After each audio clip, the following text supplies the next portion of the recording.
All right, welcome back to the Elephant Room. We are going to talk multi-site in this discussion. Let me clarify, when we're talking about multi-site, if you want to learn more, you go to leadnet.org. Leadership Network, particularly under Warren Bird, has done the preponderance of real investigative research about multi-site. And here, there are a few ways as well to do multi-site. There's a live preacher rotating between locations, kind of like the old Methodist circuit rider. There can be a live preaching team, so it's essentially a network of churches with a preacher at each location. There can also be a video, which tends to be the most controversial aspect of the multi-site movement, where a preacher is live in one location and via video in another. And then also there are various combination approaches that combine these various ways of delivering the sermon. At present, in the United States, there are more multi-site churches than there are megachurches. There are roughly 2,000 megachurches. There are roughly 3,000 multi-site churches. And so this is a very fast growing phenomena and trend. And most of the largest churches in America, in fact, on the 100 largest list, almost every single church on that list is doing multi-site. Almost every single one. As well, we have seen it cross over into various cultures and communities, and even churches that have primary ethnic makeup that is non-Anglo. This is also shocking as someone who's really involved in church planting through Acts 29. They have a 90% success rate. Traditional church planting is over a 50% failure rate. Multi-site is a 90% success rate. And according to a Leadership Network survey, 79% of churches doing multi-site report that their percentage of volunteers has greatly increased. And so let me do this before we get started. Pastor James, how many sites do you have? 6. 6 locations. Soon to be 8. Soon to be 8. We'll make it 8. Prophetically speaking. Prophetically speaking. Pastor Greg? 3 for us. 3 for you. David? 1. 1. But it's a great one. Are you thinking about doing multi-site? No. It depends on this conversation. Yeah. Yeah, we can talk. We'll ask you in a half an hour. We should have put you up here to fight with these guys. Pastor Stephen? 4. 4. Pastor Matt? 3. 3. 5. 5. We're at 10, pregnant with a few. So that's a lot. You want to do the math? We should let Chandler do it. You don't want me to do the math. Okay, I get to take your shoes off? Okay, it's 11, 12, 16, 21. 26 20. plus yours, 10 is 36. Okay, That lot. was the 760 right there, by the way. Bam, bam, bam, total. 24. It was 24. It was 24. So we're 24 sites represented here. So that being the case, multi-site. Why did you go multi-site? Everybody else was doing it. That's like your quote, multi-site works. Yeah. I really had a heart. The way ours started is we were in Anderson. The city of Anderson has 24,000 people in it. The entire county has 170,000. Okay, now say this again. How big is your town? 23,000. And how many are in your church? We have roughly, Anderson campus, 7,000 to 8,000 come every week. Wow. So that's... So you can't go to the grocery store. I can, but I have 72 conversations. Well, it's great. It's great, unless I just want some Tic Tacs, man. please. 24,000 people, they're only coming in for supplies every other week or something like that, right? I know that works. Exactly. Like, we got the horse buggy. And but Greenville is the county next to us. It's one of the largest cities in the state. We started noticing a lot of people coming from Greenville. And they would come to Anderson, and one of the comments they would make is, we love this church, but our unchurched friends aren't willing to drive 30 minutes. And you can say whatever you want to about the unchurched community, but instead of screaming at them, we should probably do whatever it takes to go reach them. And so the idea for multi-site for us came out of, well, if there's a lot of unchurched people in Greenville, and we did the research, and there were more unchurched people in Greenville than there actually was in Anderson, we said, let's just go, because we had heard of Craig Rochelle, and we knew Greg Surratt, and we had seen, hey, this works. I think it might work, and so let's give it a shot. And so in 2008, we opened up a campus, and that campus opened with 1,700 people.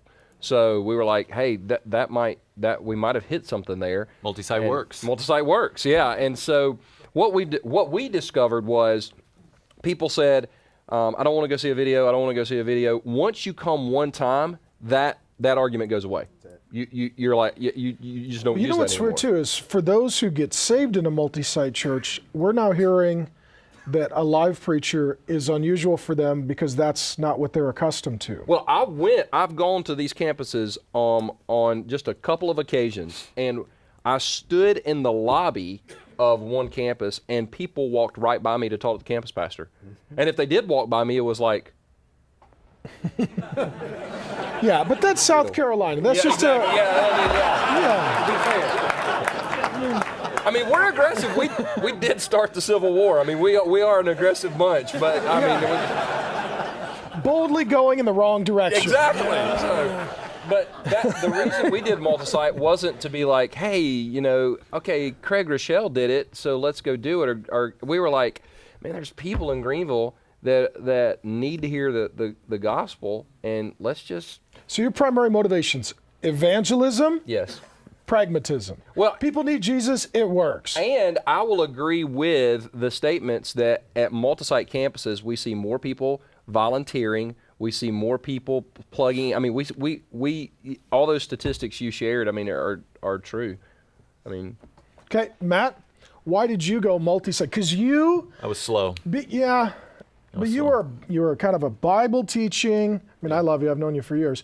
Baptist guy. You're all about making sure the church is not just a conference that meets 52 weeks a year, but is really. You said some things like, they were fairly negative toward multi-site, and now you have multi-site. So explain that hypocrisy. Okay. Well, I was going to say, well, first and foremost, I'm a hypocrite.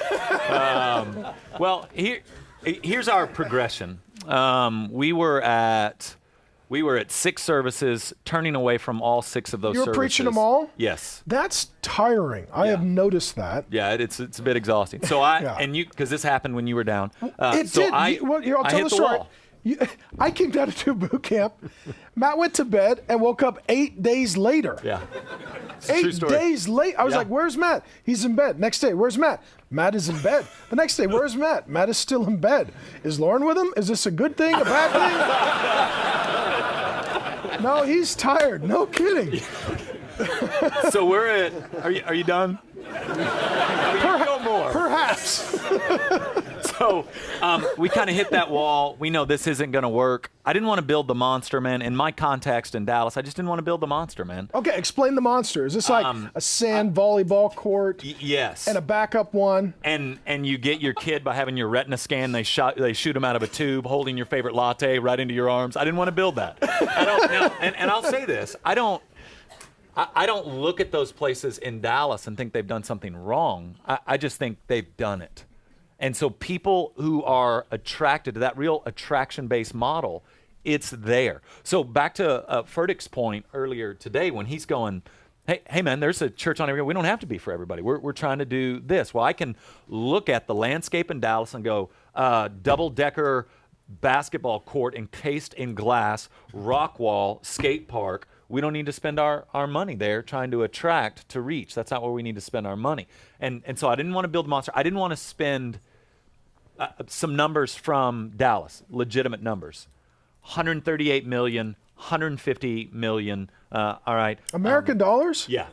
Which is, I mean, it'd be worse if it was euros, right? But in the end, American dollars on a building that, for the most part, is going to sit empty. Or then they're going to have to fill it with programming. And so all of that to reach people with Christ, yes and amen. I'm not trying to say they're wrong. I'm saying I didn't want to do it. Didn't feel called to it with a clean conscience. Didn't feel like I could do it. And so then in the end, I fly up to Seattle. You asked me about video. I said that I thought it was a bit cult of personality, and you laughed at me. And said like the village like your personality and playing into the village now.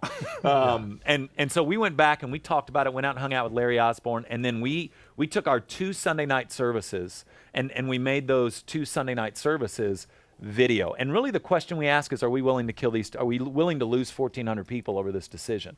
And for longevity and health, we said, yeah, we are. And went to video, and it worked. And multi-site works. Yeah. And so, I mean, literally everybody giggled when the video started, and then 15 minutes in, I said, "What's that word?" And everybody responded, and I was like, "Oh, okay. Well, this is not going to solve anything." So to get to multi-site a lot quicker than I'm getting there, we hit the wall with that video. All our services were maxing out again, and so we began. The church started 8 to 10 weeks of prayer and fasting. In the middle of all that, we were approached by a church in Denton, which is 20 minutes north of us, Grace Temple Baptist. They were their numbers were down, about taking that campus and owning it. And that was right after week 2 when we had prayed, do this in such a way that nobody can get credit for. We can't teach anybody else how to do it. We just have to say, God heard this and answered this prayer. And so I went to that meeting with Lan Level, who's was the pastor there. I'm still on staff with us at that campus.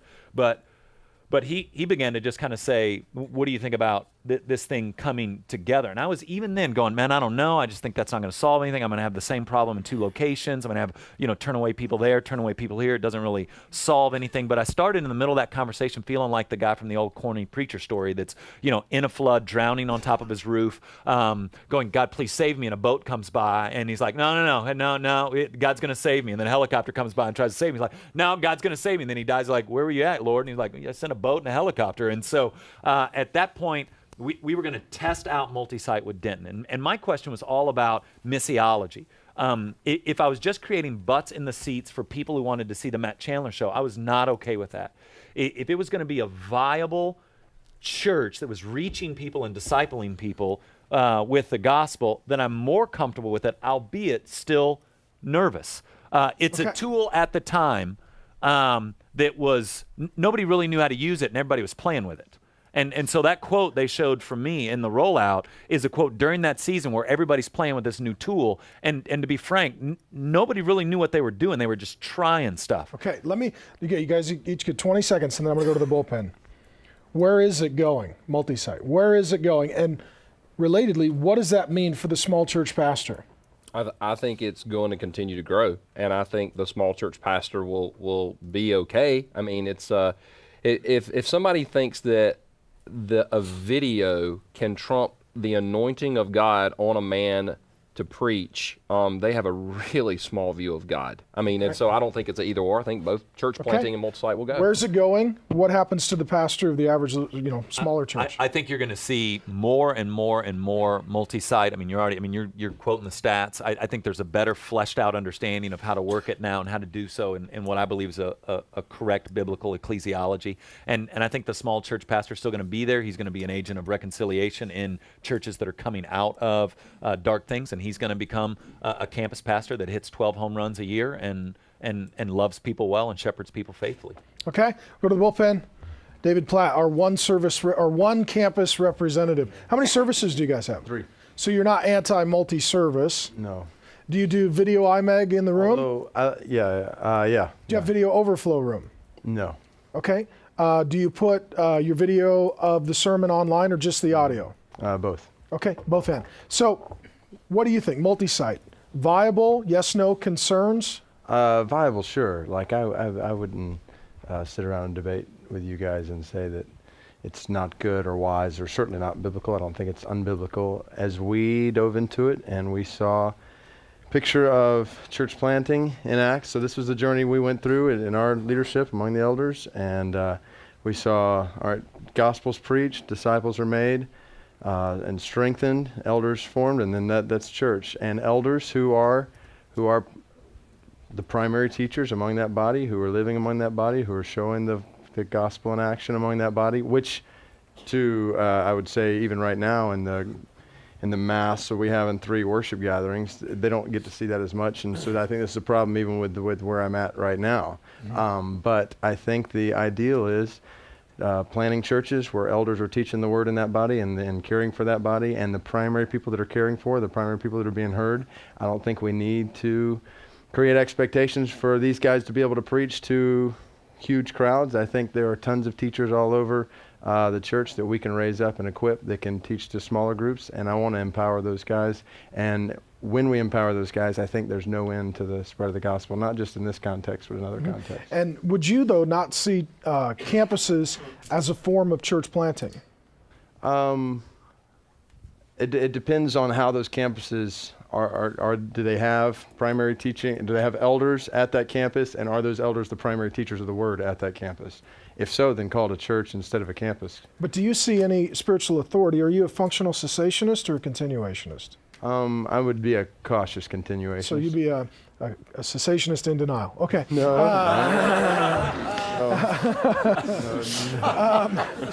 a continuationist lacking faith. Or a continuationist lacking faith, Pastor James says. So within that, do you see any authority in an apostolic sense beyond eldership in the local church?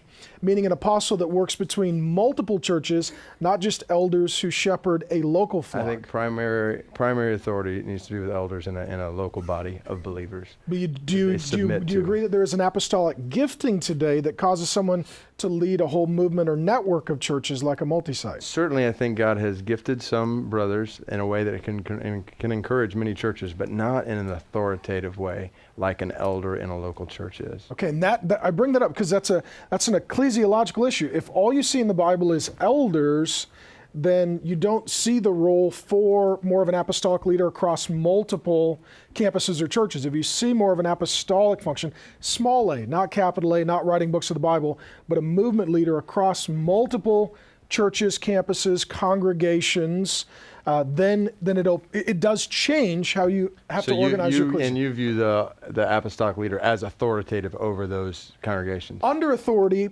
to a body of elders, acting as an elder, but first among equals, leading a whole network, yes. More bishop-like. More bishop-like, but the words are so polluted and convoluted. Sure. You hear apostle, you think a guy in a white suit, his wife lost a paintball gun war. It's just, the whole word's just been destroyed. It's just been destroyed. Sure. And bishop, it's a guy in a robe. Right.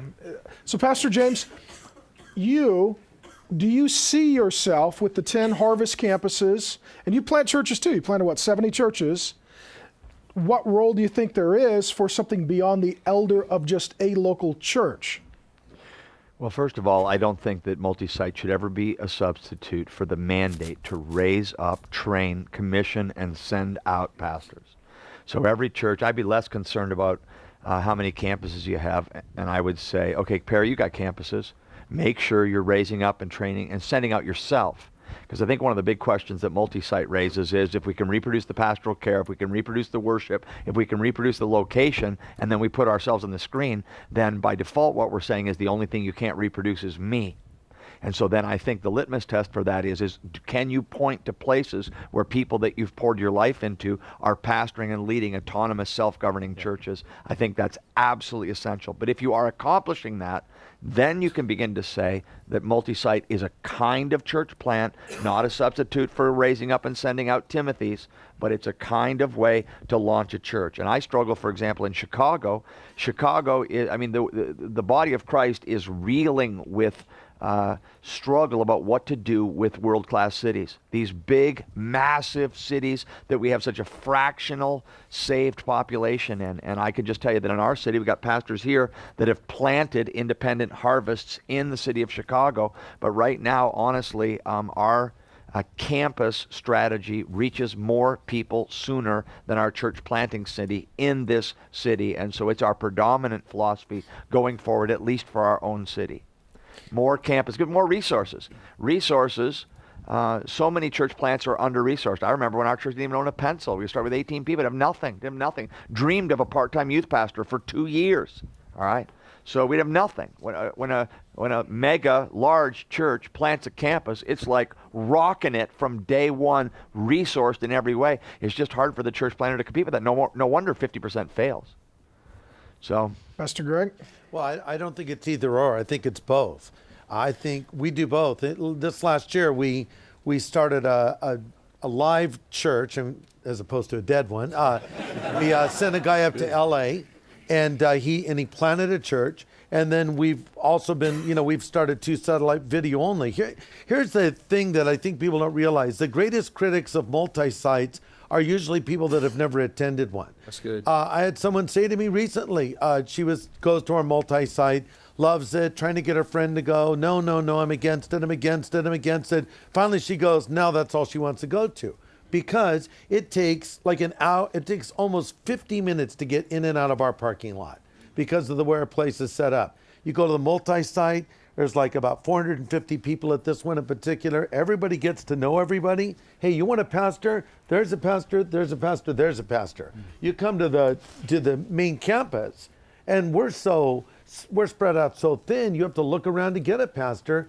They actually get better pastoral care, develop better interpersonal relationships. They have all the advantages that our church provides, but with that small church feel that people like. But then I don't think that should take the place of planting churches, so I think it's all the above. Mm-hmm. Pastor Stephen Furtick? What's helpful to me about developing leaders within the context of multi-site church is that I'm able to raise up and train a lot of leaders who may not have a strong teaching or preaching gift, but they have a strong leadership gift.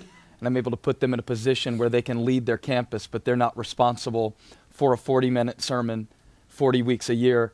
And it's actually enabled my ability to raise up more different kinds of leaders who may not have as public a gift, but they may be incredible leaders. Also, our first campus was within 14 months. And we started the campus because we were truly out of room to reach people for Christ. And within 30 days of finding another high school auditorium, we started a second campus. And it was very much pragmatically driven, but then I've kind of backed into a lot of the benefits. And one of them is, it is what you make of it, right? So if you want to use the fact that you're preaching on video screens at all these campuses as a means to create this celebrity culture, you can. But every time I talk about video teaching in our church, I try to make the point, it's not about me. And see, coming out of Charlotte, where it used to be, to grow a church, you had to buy 50 acres, build the biggest building that you could, put someone in, and one live man's live presence determines how big the church can grow. Now I'm able to say, it doesn't matter where I am.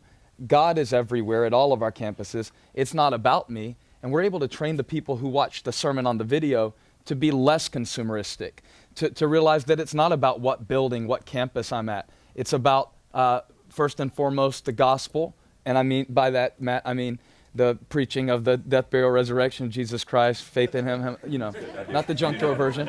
But it's about that, and it's about the mission. And so we've actually used it rather than, I think a lot of people have the perception that it makes it more about the man. Less about him. It can be less about the man because you're constantly making the statement, I don't have to be in that building for you as a church to receive God's word. Okay. Man, where's my thumb? Where's my thumb?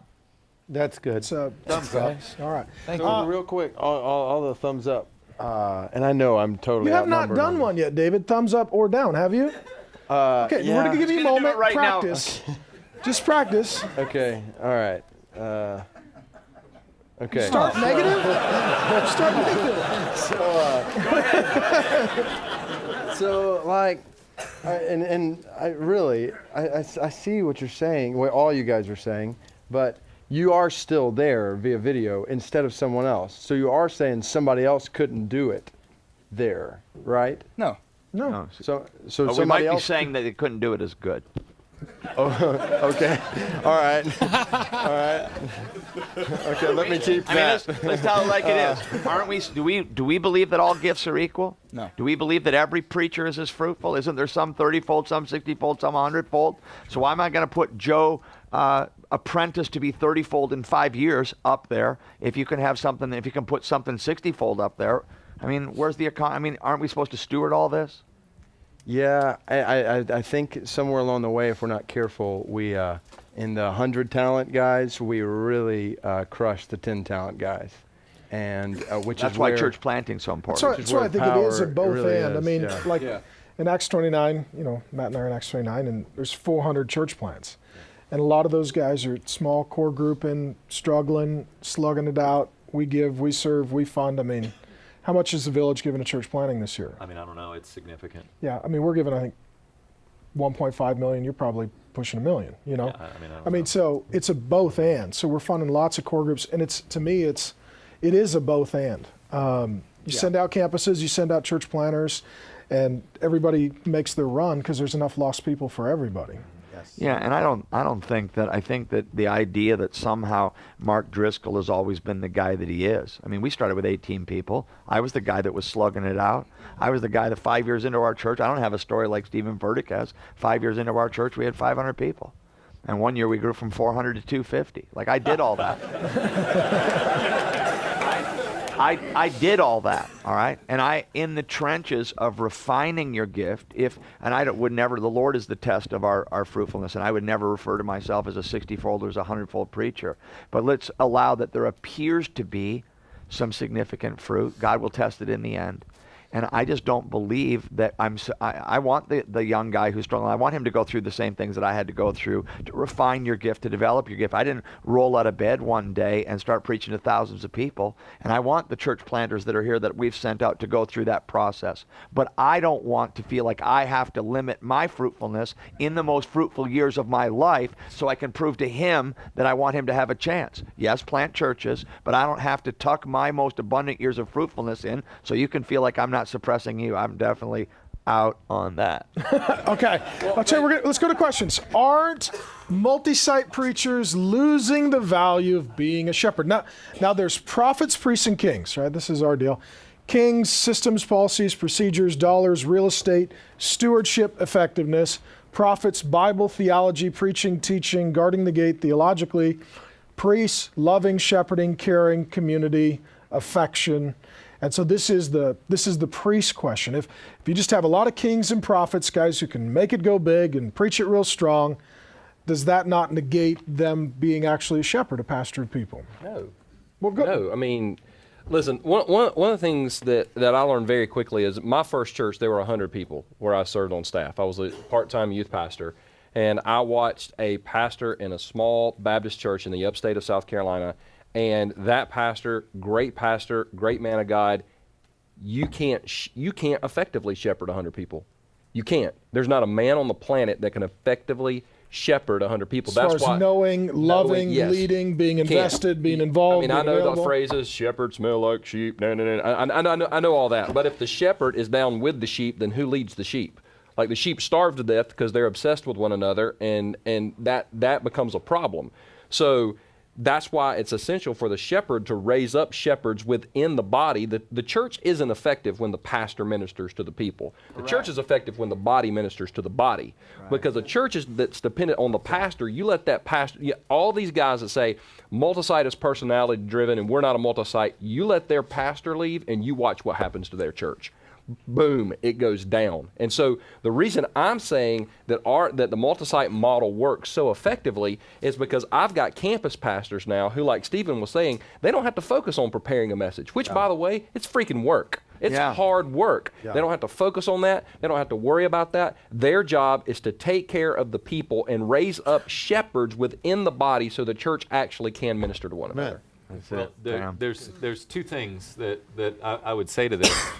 One is to answer the question directly. If the primary teaching pastor of a multi-site church isolates himself to the point that he's not shepherding people, then absolutely he'll miss out on the joy of shepherding people. I mean, that's absolutely true. It's a huge leap, though, to take that idea and go, a multi-site pastor does that. And that's the leap that's being taken even in this question that's simply not true. I live a mile from our Flower Mound campus. I walk into that building. I know men and women that attend our church. I go to the hospital. Even though we do have campus pastors, we do have care ministers, we do have, so it's this jump, it's this, let me find what's wrong with it kind of positioning on this issue that's unhelpful. Because but you can do that in a non-multi-site church. I mean, you can isolate yourself as soon as your church is 600 plus, you can isolate yourself back to your books. I mean, man, I've known guys do that with a church of 60. And so that's not the multi-site issue. This isn't a multi-site question. Yeah. This is a pastoral shepherding question that could happen anywhere. But isn't there a difference, though, too, between a sheep-focused shepherd and a flock-focused shepherd? There's no doubt. A sheep-focused shepherd is more of a pure priest who says, Joe's hurting, I'm going to go to the hospital. Flock-focused shepherd says, a lot of people are hurting, I need to train an army of counselors to make all the hospital visits. Yep. Yeah. And so just because you pastor a larger flock doesn't mean you're not doing shepherding, but you're doing a lot of shepherd training. I mean, that's where legitimate campus pastors, real elders, real deacons, real small groups, real community at the campus is absolutely essential. But I think I would argue then what that provides is then the pastors get a pastor. And that's what a lot of guys don't get. They're shepherding the flock. Nobody's shepherding them. Nobody's asking, how's your marriage? How's your sleep? How's your health? How's your kids? How's your soul? How are you? Because it's shepherd, sheep, and there's no shepherd for the shepherd. Right. And in the situation we've got, I still meet with rape victims. I still do hospital visits. I still do a certain amount of work with single moms and stuff. But at the end of the day, I really am most concerned about my campus pastors and certain senior level leaders, because then they're leading whole campuses with hundreds and sometimes thousands of people. And I want to be their pastor, because if I can make sure that, again, back to that more apostolic role, who pastors the pastor? I never had that. To this day, I don't have a pastor. I've never had a pastor. I swim without a lifeguard on duty. Now, some of my elders have come along to help and to serve and to grow in that area. But if we could build a church where, it's kind of a senior shepherd caring for shepherds who are caring for group leaders and counselors who are caring for the flock, then I think you can't say, well, this isn't a church that shepherds. It may not be a senior shepherd who's doing a lot of shepherding, but a lot of shepherding is getting done. Yeah. So he may not be going to the hospital 20 times a week, but those are all covered by people who love Jesus. So next question, internet campus. I don't even believe in that. Most can create one, but should we create? What do you guys think of an online, like, Second Life, church, right? Yeah. No. Is there such a thing as a church online? Like I click for communion, I click for baptism. I would say no. The gathering of the people of God is a mandate in Scripture, and that's not a virtual gathering. That's a physical, smelly pursuit of the Lord. It's not. It would be a weird way to have a marriage too, wouldn't it? People are trying it. Yeah. My opinion is, I've done a 180 on this, Mark. 2 years ago, I would have said yes, and we tried it, and that it just, I've had people say people are more honest online, and I'm like, oh really? Is that why their game name is Auto Guy 165? Because they're so honest? And so I'm like, no, they're not. They're fake online, and so we tried it. And we tried it for about 9 or 10 months, and I finally came to the conclusion, you got it, what you said. Yeah, we tried it and it just didn't work. So I think now if other people are doing it, great, but I think you've got to meet together with a body of believers. Okay, and I'm supposed to do a wrap at this point, and I would say a couple things. We at this point go on multi-site where, not to name names or be disparaging, some people I really do love and respect, met with them and they said, okay, we're doing multi-site church, you're growing. We were at 5 services at the time we'd been. I mean, at one time I was doing 7 services, 3 locations on Sunday, which was suicide.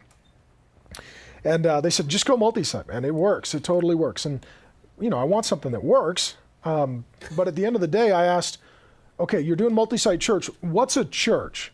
So I asked a number of pastors doing multi-site. And I never got an answer. I mean, it was like, the great assumption. Well, we're two or more gathered, and that's a verse on church discipline. I mean, it's like, it doesn't have anything to do with anything. So I was like, okay, well, before we do multi-site church, we need to define church. And then whatever the Bible says church is, then when we do multi-site church, we need to do that in various places, but we need to do what the Bible says. So that led to writing a book and all that kind of stuff. So I think for those that are looking at multi-site, my first recommendation would be, make sure you have a clearly defined biblical conviction about a church and what a church is and what a church does.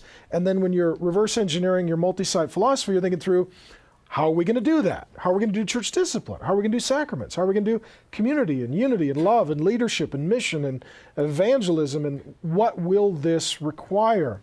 Once you do that, though, you do have an opportunity to take the resources of an existing church, and if you do it like a church plant instead of an overflow room, it really can and does succeed. And this also gives us an opportunity. 3,500 churches in America are plateaued, closed, declining every year. 3,500 churches die and close. 80% are plateaued and declining. And it's a lot of the times because the person leading that is a priest. Really loves the people, but not a king who knows how to build it, and not a prophet who can proclaim enough to really gather a crowd and mobilize. And what we're finding is in some of those situations, you get a building and a good priest. If you come in with a king and a prophet, they can clean that place up, help get the word out, bring the people in, teach the Bible. Then that pastor is really happy, because sometimes for him it's 20, 30, 40 hours a week of sermon prep and theological study and laboring, and he can't get to the people. Right. He can't get to the people. Let me close this. How long does it take you to prepare a sermon? A week. 7-8 hours. You? When his podcast comes up, I just download that and it whatever. Otherwise, a week. Probably the same thing. Probably about 7 or 8 7 hours. or 8? Closer to 20. 20? 10, 12. 10, 12? I would say 10 to 12, yeah. 8 to 10. 8 to 10. So let's say there's an average of What about 10. you? 2.5. 60 to 90 minutes from start to finish. But sometimes I say stuff I shouldn't. So, but you take, let's say, 10 hours a week, and for a guy starting out, he's at 15 or 20. Yeah. Let's say you're going to have 10 churches. You just start doing the math. That's 200 to 400 hours a week of sermon prep, or 10 to 20, and then you're freeing up hundreds of hours to train leaders, be on mission, and care for people. So we'll give it to Jeff.